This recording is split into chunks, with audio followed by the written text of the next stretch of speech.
How to disallow direct message from server member on Discord. Hello guys, today I will show you how to do this. Just watch the video until the end and make sure that you subscribe and you like the video. So let's start. You go first guys and you open Discord. Then when your Discord is open and as you see, you will go down and click here.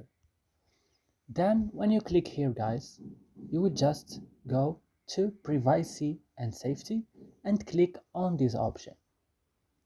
Then you will go directly to server privacy default and allow direct message from server member. You will disallow this option by clicking here on this icon or this option like this. Then you will click yes, and that's it.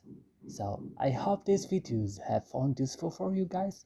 Don't forget to like and subscribe in our channel. See you next video.